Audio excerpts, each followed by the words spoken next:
So in chapter 24, last week we were looking at general laws that were given to Israel, and we're going to continue on looking at some of these general laws. Again, desiring God's heart, desiring to find God's principles in them.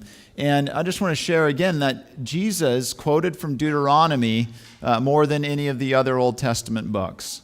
So he was well-versed in it, obviously, and so did Paul, like looking at Deuteronomy all the time, referring back to it. And so these things where we're looking at, we're thinking, well, that's strange. I don't understand that. But then you read in the New Testament where they're quoting right out of the very chapters we're studying here. And it really just helps us with our understanding of God's heart in the whole Bible and interpreting the New Testament.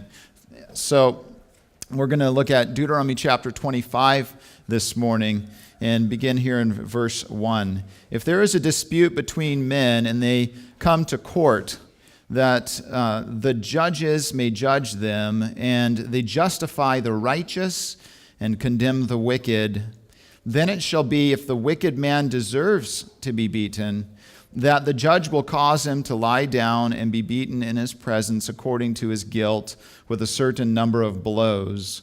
40 blows he may give him and no more, lest he should exceed this and beat him with many blows above these, and your brother be humiliated in your sight.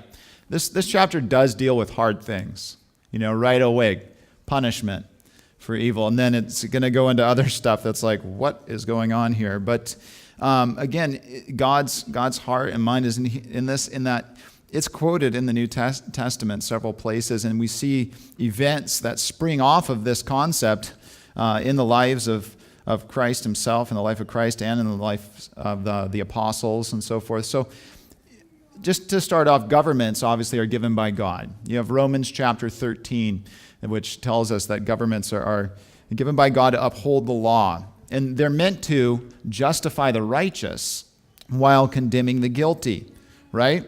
To uphold that which is right and to oppose that which is wrong. And the further any country, government gets away from the knowledge of God, it will get further from the concepts of right and wrong, what is truly right and what is truly wrong. The knowledge of God is where you're going to get closer to the knowledge of what is right and what is wrong. For all that God is right. He is righteous in his character. And you grow distant from God and willful ignorance and so forth, like Romans 1 speaks of, and a culture is going to be removed from the knowledge of right and wrong. And we see that happening, unfortunately, in our society now. And so, but a government is given to do that, to uphold the right and to condemn the wrong. But the criminal still has rights to be treated with some dignity, to be treated fairly and not with cruelty. And we see that right here, that there's to be a court case, right? And it's not supposed to be just some random, oh, he did this, okay, witch hunt, okay, drown him or whatever. Not at all. There's a real court case that goes on, and the judges are their job is to justify the righteous and to condemn the wicked. And there is a limit on corporal punishment here, that there's two clauses. The first is you only punish the wicked if they deserve it. Then it shall be if the wicked man deserves to be beaten. If it was not done in ignorance or something else, and but the knowledge was there. But here's the clause: deserves to be beaten. Only if it's deserved. It's not arbitrary. It's not random. It's not, I don't like your look, so let's just get on with the beating or something. No, not at all. There was an act, and there is a retribution for the action that this person did. And then it says that the judge will cause him to lie down and be beaten in his presence according to his guilt with a certain number of blows. 40 he may give him and no more. So there is a limit. There is a limit upon how much the punishment it can be given. It cannot be excessive punishment, and there wasn't to be cruelty. And if this limit is exceeded, well, verse 3 tells us that's wrong if it's exceeded. If someone's in hot anger, the things that they can do to hurt others, and you think, oh, that was just righteous anger or something like that. I just needed to get that out there. And, not often, right? It's not. God has righteousness. God does have anger against evil, for he loves people and hates to see them hurt and stuff like that. So he's protective, and yet he's at peace too. God is peace as well. He has the character of peace, right? So my point is, it's not rash. It's not hot-tempered. It's not just like, get over here and just start the whipping or anything. No, not at all. There's self-control in those who carry out the consequences and so forth. But apparently being humiliated before others, here it says that lest he be humiliated. One dictionary said that when the blows left marks that remained on the body, scarred, right? That was not okay. That was the picture of being humiliated before others. For scars were left on that body. And people, well, how'd you get those scars? My father had fallen through a shower door when he was young and had great massive scars on his back. He had a bunch of them. And it looked as if he was whipped. And he had joked sometimes, if we were at the pool or something like that, whoa, where'd he get those? Well, he was whipped once, or something like this. But no, he wasn't. He fell through a glass shower door.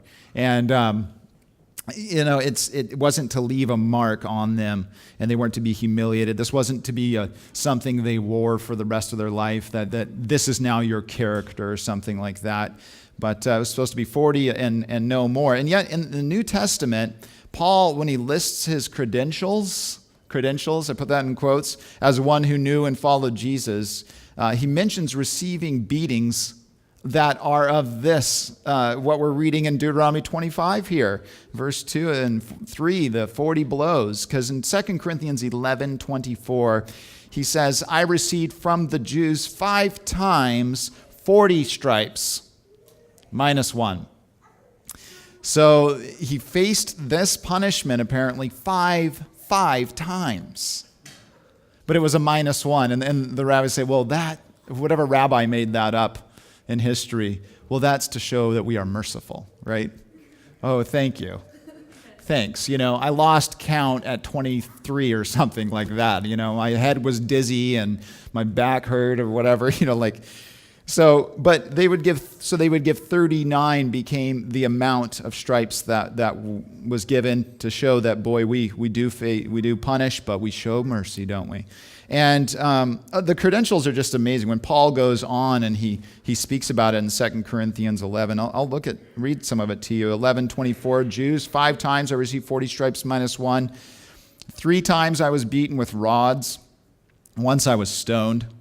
3 times I was shipwrecked. A night and a day I've spent in the deep, and journeys often, perils of waters, and perils of robbers, perils of my own countrymen, and perils of the Gentiles, perils in the city, and perils in the wilderness, and perils in the sea, and perils among false brethren, and weariness, and toil, and sleeplessness often, and hunger, and thirst, and fastings often, and cold, and nakedness, besides the other things. It's like you just listed like tons of, and there was other stuff too besides all that. He says, and then Paul says, oh, what comes upon me daily? My deep concern for all the churches. He wasn't beaten, and then he was running around asking for the insurance company and trying to get disability coverage and all these things, and just crying about his own pain. Paul got beaten, and he faced such crazy stuff. And what was his concern? Self? No. He says, at the end of that list, my deep concern was for the churches. The power of other-centered living, like to go through this, and unjustly beaten. Now, if someone's justly beaten, they're going to complain about it, right? Paul was unjustly beaten, and he doesn't go off and start a campaign against it or something like that. No. He says, I've got concern for the church, for God's work, for his people, for his beloved. That's where his heart is. Man, that's just incredible that God can so take a heart and transform it. This world is going to have injustice in its justice system. Hello?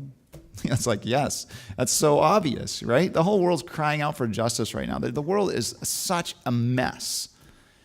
You know, in the paper I saw this morning, there's marches going on in Victoria, for the equality of rights and the women's rights and the abortion stuff. And it's like the right to kill a baby, okay, that's sick, of course. But then in America, of course, certain media outlets downplay the amount of people that go to the March for Life. It's enormous, actually. The numbers have always been huge. They've been enormous. And then you've got other marches all responding to that. And the world's just in uproar and turmoil, and there's this information that's getting barraged every direction. And I was thinking about that, and as we were downstairs praying this morning, as we do, this came to me as like, God, you get so much information from everything. You're omniscient. God knows everything, and yet he's not worried. He's not anxious. He's not sitting up there and on his throne going, okay, how am I going to deal with this one? He's not anxious at all. He's perfectly righteous, perfectly at peace. He knows exactly what he's going to do. He's in charge, and he is going to solve all the problems of the world. He can handle all that information and not get worked up and go do something that's foolish. Mankind, we can't. We need to start a march. We need to go do this. How does man respond to all the information? It's such a mess in the world right now. And we're given way too much of it. And we're supposed to actually try to process it all and deal with it all. I tell you, what I'm coming back to and desiring in my heart, and I think is God's heart for us as his people, is that we take the information of the gospel, because that's the information the world needs. That's about it. That's the information people need. They need the information of the gospel of Jesus Christ, because the problem is sin in the world, in the hearts of all mankind. And Jesus fixed that by dying on the cross and rising again on the third day.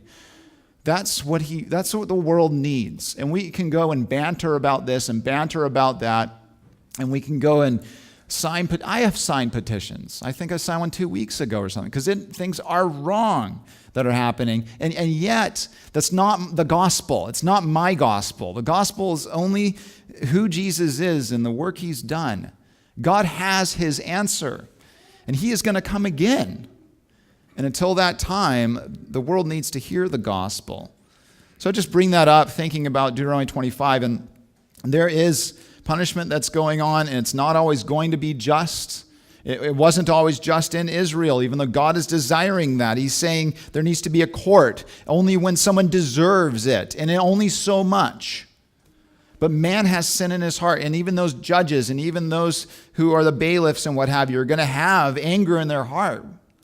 What if it was their niece or their nephew got harmed or something like that? What if it affected them somehow, or they were just had righteous, indignation, and yet it became to the point where it was them acting in their own anger, and it didn't produce the righteousness of God in their actions of judging that criminal and so forth. We're all criminals. We all need mercy. We need grace. But praise God, there are justice systems. Praise God for that.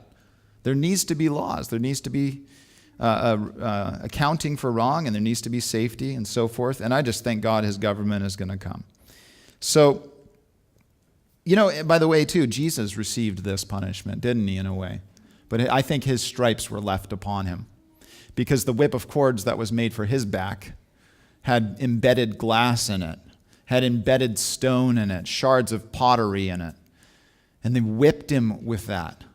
Roman whip. They whipped him and whipped his back, and it shred his back open before he was to go to the cross. 40 blows, 39. Show some mercy and give him 39. But Jesus, speaking of him in the prophet Isaiah 53:5, said, he was wounded for our transgressions. He was bruised for our iniquities. The chastisement for our peace was upon him, and by his stripes we are healed. So I can be sure the marks were left on Jesus. And yet, I've never received such a punishment. I look at the credentials in Paul's letter as a follower of Jesus, 2 Corinthians 11, and I'm like, boy, I've hardly faced anything. Why am I complaining? But Christ received the punishment on my behalf and on your behalf. By his stripes we're healed. He was wounded. He did take a punishment like this on our behalf. The undeserved one, Jesus, took it on himself, what I deserved. So in Deuteronomy, God's commanding them to hold a just government and humane treatment of criminals. But then verse 4, moving on here, it also shows the humane treatment of animals. You shall not muzzle an ox while it treads out the grain. So, in the scriptures it teaches that a righteous man regards the life of his animal, right?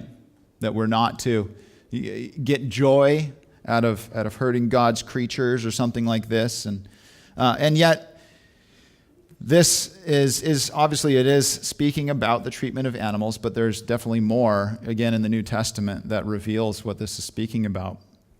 But just going back to the culture and what was going on there, that if an ox is being used to either pull the millstone around or they would even use the oxen to literally just walk on the grain, and it would separate the wheat out or the corn out of the husk. The pressure, the hooves going on it, and the treading upon it would cause that separation to occur, the beating down of the husk, right? And if you put a muzzle on that animal, and that's not right. It's cruel, actually. Because this animal with its instincts just like, I want to eat that. Look at it. It's like 4 feet from my face or something like that, and it's right there, and I keep seeing that same one over and over. Oh, there's more. And the more it walks, the more food there is, but the more hungry it is, and the more it's not allowed to eat, and so forth. Yeah, it's wrong. It's wrong to tease it like that and cause it frustration, and it wouldn't be right while it treads out the grain. There was even a note in another commentary or dictionary or something like that I read, and it said the natives, quote, the natives of Aleppo still religiously observe the ancient humane practice inculcated by this law of permitting the oxen to remain unmuzzled while treading out the corn. Of course, Aleppo, if you've heard that in the news, 2 years ago, 1 year ago at least, Aleppo in Syria, where it was all but destroyed or probably totally devastated by ISIS. That was the Aleppo that was speaking of here, that they would hold this practice. I thought that was interesting. Now to the New Testament. Paul quotes this as a principle for those who share the Word of God and have a right to be supported by the fellowship that is being ministered to by the church body in that way.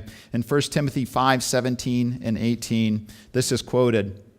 Let the elders who rule well be counted worthy of double honor, especially those who labor in the word and doctrine. For the scripture says, you shall not muzzle an ox while it treads out the grain.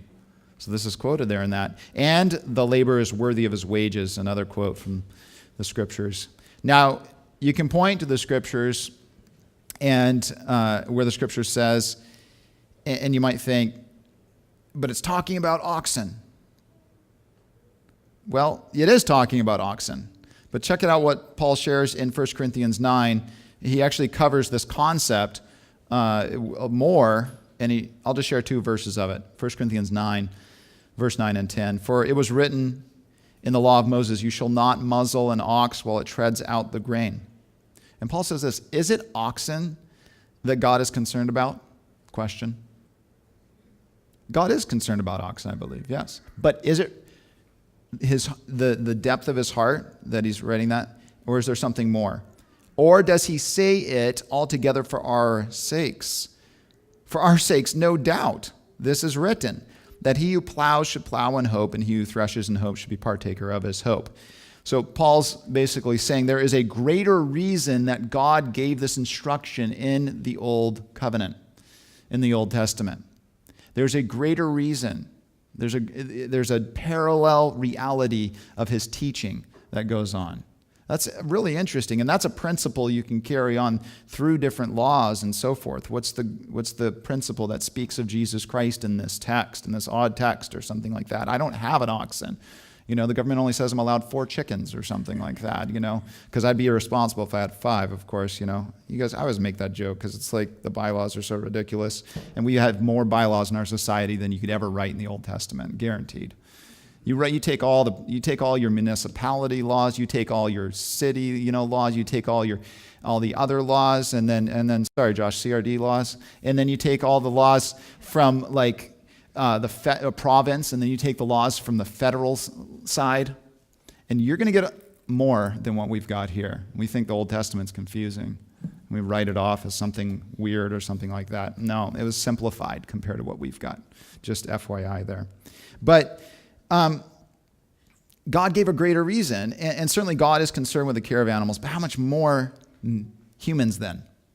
If God is concerned about the care of his creatures, how much more those who are created in his image? There's one kind of body or flesh of animals, one kind of birds, one kind of flesh of fish, but there's another kind for humans. We are not animals. We're created in the image of God. Yes, we have organs, and animals have organs, but that doesn't mean we're animals or came from it. It's not true. So, yet God is concerned for mankind so much more. If he cares for the sparrow that falls, doesn't he so much more care for you?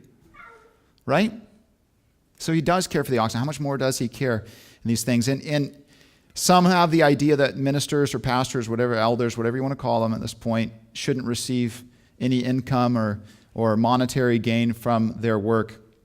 And maybe that's true sometimes, to be honest. Paul had times where he worked with his hands. He was not afraid to, not ashamed to, not at all. He would work with his hands. And there was times where he was provided for through the Philippian church. He was provided for. And then he'll tell the Corinthians, like, I didn't take from you guys. I didn't receive from you guys because I knew you guys had a problem with that. And I didn't want to stumble you. I received money from other churches so I could minister to you proud people. It's like what he was telling them, that church. All right, you work with your hands. A pastor should have no problem just working, getting down and dirty and working. Are you working hard or are you hardly working? A common saying that goes around. And a laborer is worthy of his wages, not a lazy man. Study to show yourself approved. Be diligent. Preach the word in season, out of season. Like the commands in the new covenant of what is to be done demands a lot. And it should be practiced to do a lot and to serve and be faithful and so forth. And, God gives us finances to support one another and to love mankind and to spread the gospel, and we should use it as such. And so often it becomes about buildings or other things or whatever, and we use money for reasons that maybe shouldn't be. And sometimes pastors do suffer because of that at times, where a church is, they're filing through pastors one after another, and I don't see that as the biblical principle. But if someone has the idea pastors shouldn't receive money, I've heard it out there several different times. You know what the reality is? It's not the idea. You didn't get the idea from the Bible, because in the Bible it's clear. So anyway, the idea is simple. It's hard work, and hard work has in it provision for living in its own self, right? So now on to 2 laws about family matters. A little more than family matters here, but the next 2 laws, first in verse 5 to 10, it's called the Levirate law. I don't know how to pronounce it, but it's Latin. And then the second law is, for lack of better terms, you could call it no punching below the belt. And it's verse 11 and 12. It'll be interesting when we get there. So the first law, verse 5 to 10, let's read that. If brothers dwell together and one of them dies and has no son, the widow of the dead man shall not be married to a stranger outside the family. Her husband's brother shall go into her, take her as his wife, and perform the duty of a husband's brother to her. Becomes her new husband. And it shall be that the firstborn son which she bears will succeed the name of his dead brother, that his name may not be blotted out of Israel. There was a real concern for that man's name will be no more amongst his people. So to have a son, how important is that? But if the man does not want to take his brother's wife, verse 7, then let his brother's wife go up to the gate to the elders and say, my husband's brother refuses to raise up a name to his brother in Israel. He will not perform the duty of my husband's brother. Then the elders of his city shall call him and speak to him.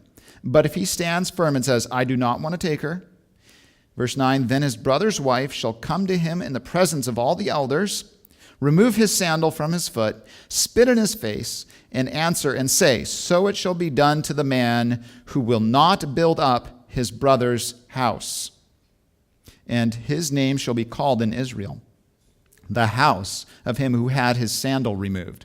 And there's probably a way to say it in Hebrew that was like shorter and more, phonetic sounding of something, I don't know, like sounded better than the house of him who had his sandal removed, But it's an interesting passage, and it's called the Levirate Law, and where a man is obliged to marry his brother's widow if his brother died, right? And we would joke about that. I've got 3 brothers, and when I was first married to my wife, 2 of my brothers weren't married at the time, and I was like, guys, if I die, like, here's the Bible, and we were like 20 years old saying all this fun stuff or whatever. Heather's like, I don't like this idea. Stop talking like this. But that's how guys joke, right? And it is funny. So you can't leave someone to die without leaving in descendants to carry on the name. And it was in ancient Israel, it's a great tragedy. The practice was part of their culture already. It played out in Genesis 38 with Judah. It played out with his children and his first son, was his name, or E-R, and he married Tamar. So Genesis 38 says that Judah took a wife for his firstborn, and her name was Tamar. But Judah's, I'm going to keep saying his name differently because how is that pronounced? Judah's firstborn was wicked in the sight of the Lord, and the Lord killed him. Just to the point there. And Judah said to Onan, this is his second son. Judah had 3 sons. Go into your brother's wife and marry her and raise up an heir to your brother. Raise up an heir to your brother. This was obviously done well before the time of Moses. But Onan knew that the heir would not be his, right? And it came to pass when he went into his brother's wife, he admitted on the ground, lest he should give an heir to his brother. Why did he do it? Because he didn't want to give an heir to his brother. And the thing which he did displease the Lord, therefore he killed him also. Then Judah said to Tamar, his daughter-in-law, remain a widow in your father's house till my son Shelah is grown. For he said, lest he also die like his brothers. He probably said that one under his breath, right? You just remain over in your house. My son Shelah's grown. You can, marry him, lest he die like his brothers. Like you're a cursed woman or something is what Judah's thinking. And Tamar went and dwelt in her father's house.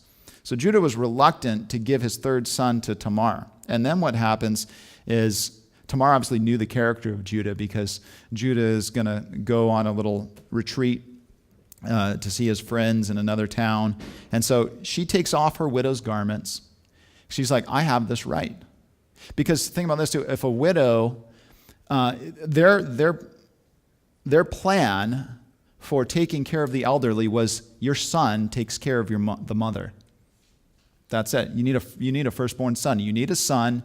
And families, the next generation takes care of the elderly generation. Right? That's biblical. That's right. And if you're doing it, it's righteous. That's God's heart. And so if a widow did not have a son, that was a big problem. Her health and everything, what she would need for vision, was in jeopardy in that case. So anyways, Tamar takes off her widow's garment, showing she's a widow, and she puts on a veil over her face, which was what a harlot would wear. And she sits in the right place in this little retreat town that Judah goes to, and Judah sees her, and he's like, okay, yeah, I'm going to go into that harlot. And so he's like, I don't have a goat to give you. That was the price, I suppose. And so she says, I'll take your signet ring as pledge, I'll take your staff, and I'll take your cord. So a special rope string thing they had. And all 3 of these things are pertinent to the heir and the lineage in Judah's family. It's going to be passed on. These are the family, the heirlooms, if you will, of that going to move from generation. It's very, very important, these 3 items. So of monetary value, no. But of great value, much, much more value than money, these things, right? So she takes those for payment, and then she takes off, hides away. And then 3 months later, it comes known that she's pregnant. And so Judah finds out she's pregnant. And he says, okay, Tamar's pregnant. She's still under my care technically. Bring her out, and we're going to burn her. Wow. Before everyone, they bring out Tamar, and she's pregnant. And he charges her, by whom did you become with child? And she says, the man who owns these. She pulls out the staff, and it's Judah. She pulls out the cord. It's Judah. She pulls out his ring. It's like his signature. Pulls out his ring. And he's like, so cut to the heart, right? And he says this in Genesis 38, she has been more righteous than I, because I did not give to her Shelah, my son. And he never knew her again. And she bore twins, Perez and Zerah, right? It's just a miracle what went on there. And of course, the lineage of Christ coming through Tamar in this act of faith. Now, it's sort of strange to us, isn't it, sometimes, especially when it comes down to this meaning here, the house of him who had his sandal removed. And I bring it up for a couple reasons. What's going on is the lineage was huge and important. The name is important. Who is going to be the heir was very important. And if Judah if this didn't happen, he would be the house of him who had his sandal removed. Judah would have been that. We think, oh man, Jesus is the Lion of the tribe of Judah. Why? Because Tamar took this act of faith, and it was righteous, apparently. It's interesting. The house of him who has sandal removed, and we think, what does that mean? In the book of Ruth, Boaz is the kinsman redeemer for Naomi's field, and Boaz wants to marry. And so he wants to marry Ruth, and to go to the gate, he says, I want to be the kinsman redeemer for Naomi in that field. But there was one who went before him and had the right in head of line of Boaz. And they say, are you going to redeem it? He says, no, I don't want to redeem that. I'm not ready for that. Boaz says, I totally want to redeem it. So what's he do? Well, he takes his shoe off. That's what he does. And in Ruth 4:8, therefore the close relative said to Boaz, buy it for yourself. So he took off his sandal. Okay, and what's he do? He leaves it at the gate with all the men, and I guess maybe he goes and gets the money or something like that and comes back and retrieves his sandal. It was left there. It was a custom to leave it at the gate there as pledge. And he's going to come back and get it. You can count on it. He's going to come back and get it, right? He's not going to walk around forever with one shoe.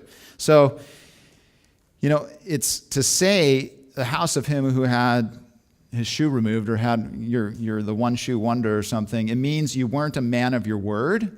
It means that there was great shame upon you. You weren't a man of your word. Your yes was not yes, your no was not no, and you didn't follow God's commands. So it was spitting in the face, and you're calling to open shame. See that? And then that your reputation and the community and everything, it was a bad thing. So that's the idea there. Obviously not part of our culture today. Today, you just get away with whatever you want, and no one's accountable. No, we should be in a community of believers accountable. I really believe this, that it doesn't matter how much structure you put on something, how many rules and laws you can wrap around something, and we are only truly going to be as accountable as we want to be. It doesn't matter how thick your church government structure is, and we don't have a church membership role here in these things. You know what? Individually, sign a church membership covenant or not, you will only be as accountable truly in your spirit and your heart, in your mind as you want to be. And we should be open with one another because there should be mercy and grace, that we should confess our sins to one another and be healed. And because we all understand, but for the grace of God, there go I. There should be accountability in an atmosphere of grace, right? And truth, bring things to the light. But our culture is obviously not like that at all. People get away with not being righteous, not being faithful, not being people of their word all the time. I think a lot of them might be in office somewhere, the government standings. Just an idea. But you know what? In biblical times, they wanted that. Second law, dealing with family lineage now. If you think the sandal part was strange, let's get to verse 11 here. If two men fight together, And the wife of one draws near to rescue her husband from the hand of the one attacking him. So obviously, one guy's got the upper hand, and he's beaten down on the other guy, and this guy that's getting beat, his wife is nearby. Well, it says, and she puts out her hand and seizes him by the genitals. The King James says secrets, by the genitals. Verse 12, then you shall cut off her hand, your eye shall not pity her. What is going on here? Now, there isn't a record of the son being stoned in Israel. Like, stone your son if he's rebellious. There's not a record of that happening. There's also, we don't have a record of one-handed women running around Israel, right? So, had this happened, we don't know, right? But it's clear. It's the intention is for her to ruin his lineage. There's an intent, okay? It's in context of what we just read with the Levirate law, and it's all about his propriety. It's all about whether this man and his wife are able, his wife are able to have an heir or something like this, whether he was married or not. But this wife of the one who's getting beat up runs in there and she strikes where it counts. And the word seize, I had to look it up. I'm like, okay, what does this mean? Oh, by the way, I'm not going to quote it, but I've got like all these references to different Thompson and Matthew Poole from 1683, and everybody's like, this is such a difficult passage. And I'm not saying I'm like smart or I can interpret these things well or anything like that, but I think Matthew Poole had it dead on. He pretty much said it, I think. But I think it's just clear, right? It's a below the belt hit, you could just say, and it affects this man's reproductive ability forever, right? That's what's going on here. Seizes is a verb, chazak, I guess, to display strength, to make severe, to prevail upon, and to completely take, okay? So it incurs an injury, and I think it's pretty clear in both cases, preventing the lineage from continuing. So there you go. Now you know that law, and you can't say you weren't told.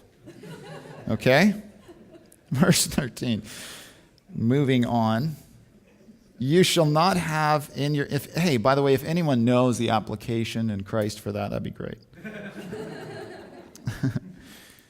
Were to be fruitful, I don't know, something.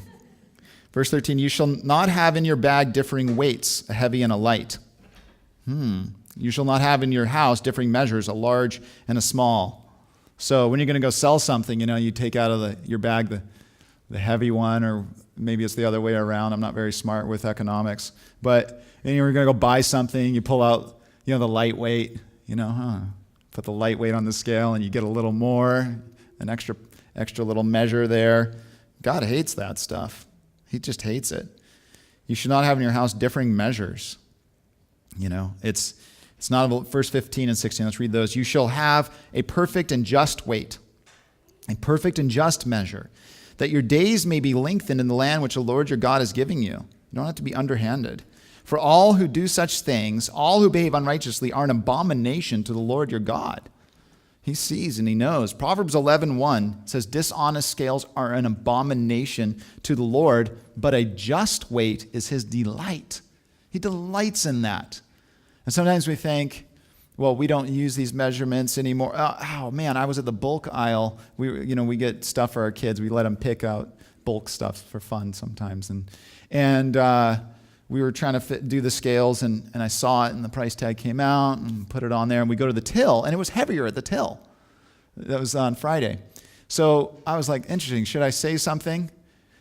I wonder if they weight their scale at the till just a little bit different or something. But the one at the till, apparently it weighed more than it did the banana chips, than they did over at the one by the banana chips or whatever. That's okay. But on our account, do we use unjust weights? So we sometimes think, oh, it's a big business. We get away with it. They didn't charge me for the second one. They were supposed to charge me, right? Oh, they don't care. The guy who owns this company, He's filthy rich, whoever they are. Look at this building. Look at all they've got. Look at all this stuff. But then, does it prick your conscience? Do you go back in and say, you undercharged me? Do we do that? Or when you get away with it, you're like, oh, wow, I got away with that. That was great. They overcharge anyways. Or something, right? Ripping someone off a little or a lot, it doesn't justify it, though. Our excuses, our ideas. And we want the Lord's heart. Proverbs 20:17 says, bread gained by deceit is sweet to a man, but afterward his mouth will be filled with gravel. At first you're like, all right, that was great. Got a good deal, right? Or something like that. And it could be lying in trade. It's to do with money, to do with business. But just God hates unjust measurements, and we don't get away with it. Afterwards, your mouth will be filled with gravel. Verse 17. Remember what Amalek did to you on the way as you were coming out of Egypt, how he met you on the way and attacked your rear ranks, where the weak ones would be, the stragglers, right? All the stragglers at your rear, when you were tired and weary, and he did not fear God. That was such an underhanded blow. That was such a dishonorable attack and so on. But anyway, it was a display of their wretched character. In verse 19, therefore it shall be, when the Lord your God has given you rest from your enemies all around in the land which the Lord your God is giving you to possess as an inheritance, that you will blot out the remembrance of Amalek from under heaven. You shall not forget. I think sometimes when we have that feeling of righteousness, like, man, he did what? To a young girl, or to a harmless animal or a child or whatever, it's like, man, that just stirs you up a little more, right? Someone who cannot fight for themselves in the same way, or someone who's tired and weary, and Amalek did this. And God's saying, blot out the remembrance of Amalek. These people will not be a nation. Not at all. And this is, God's commanding a harem, a complete destruction of the Amalekites. They were not related to Abraham like Edom or the Ammonites through Esau or Lot. And they went and did this despicable act. And just a point about God's character. God is not calling for the blotting out of Amalek in the scriptures because of a flaw in his character. He is not calling out the destruction in Canaan of the Canaanites because of a flaw in his character. He's actually doing it because of the righteousness of his character. I take the example into my head sometimes, like, let's put it at local level. If ISIS was doing what they were doing over there in Syria, if they were doing it in Nanaimo and Duncan and Up Island, would we as men need to march up the Malahat and go fight them? We better, right? To defend the people that are up there in that sense. Now, like, these people were utterly wicked, what was going on there. And God knows what is right and what is wrong. And so he calls for them to be blotted out because of his good character of justice and righteousness. When righteousness encounters evil, it turns into just judgment. When righteousness encounters evil, it turns into judgment from a just God. And there is unjust judgment, and there is just judgment. It should be known. And God will always deal out just judgment. The thief comes to steal, kill, and destroy, but Jesus said, I have come to give life and life abundantly. And where there is that thief in the world attacking people, stealing, killing, and destroying, God will defend. And God will put that account to justice, which does mean destroying those who destroy and stopping it. And I think that's righteous of God and right of God to protect life. Because he comes to give life, he also is protective of life. Makes sense, right? It makes total sense. And we should just let people get away with such evil? Not at all. So he will deal with those who destroy life in a just judgment. And he did use Israel as a weapon of his judgment. He used Israel as a means by which he would judge this wicked nation, Amalek. And he calls for it. And it's interesting because the Amalekites would continue beyond Joshua. This is where Joshua, and Aaron and Hur are raising the hands of Moses, and Joshua's in the valley battling the Amalekites. And when Moses' hands were raised, they had the victory. That was the Amalekites. their first encounter with him. But they continue on through the time of the judges and 400 years later into the time of Saul and David, and where Saul was called to go destroy King Agag and all of the Amalekites. He spared them, right? And that's where Saul got stripped of his kingdom. That's where Saul got it taken away from him. And that heavy rebuke came from Samuel because he wouldn't obey the Lord to destroy the Amalekites. And it got removed from him, and it got given to a man who was better than him, who had the heart after God, which was David. So he lost his office because of his refusal to destroy the Amalekites, to deal with the wickedness. But then the Amalekites apparently weren't even fully dealt with all the way through all of the kings, because into the time of the exile and into Persia and King Ahasuerus, where he married Esther, right? Esther the Jewess from the book of Esther. That whole scenario. She became queen, and one of the top advisors was named, what was his name? Haman. Remember? Haman so hated the Jews. He says this in Esther 5:13. Haman said this at one point. I have everything I could want, a name for myself, position, wealth, large house, many children, but all of this avails me nothing so long as I see Mordecai the Jew sitting at the king's gate. There's people with that mindset still today. And that all they want is the destruction of Israel. That's it. That's all they want. That is the only thing they want. Where is that heart? Where does that heart come from? Right? It does. It comes from Satan. It's satanic. And the Amalekites have that heart from the get-go of who they are as a people group, okay? So it's interesting because Haman has that heart, and he finds this way into the king's ear. He's one of his top advisors to have a lawful day of destruction of the Jews, right? But then Esther, for such a time as this, and so forth.